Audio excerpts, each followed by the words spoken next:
这款华为的手机里边含有 DTS 的技术，DTS 的技术叫 DTS Invelo。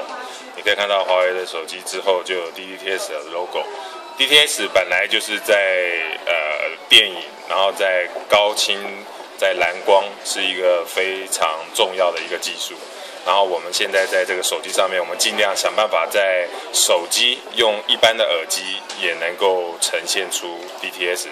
技术。然后通常你在手机的里头，在华为手机里头的音效的部分，你就会看到有 DTS 的 mode， 你 on 跟 off， 它可以把 DTS 的技术去做开关。那它这个里头技术其实包含的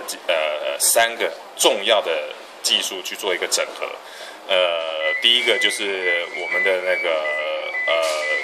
一个环绕音场技术，就是你用一般的耳机，可是你可以听起来好像你有那个多声道的感觉，然后再过来就会让语音比较清晰，因为很多时候我们看电影啊或者听音乐的时候，那个中间语音的部分要变得非常重要。再过来就是通常小型的喇叭、小型的耳机，通常有一个最需要去增强的部分，就是它的低音。那 DTS 也在这个上面去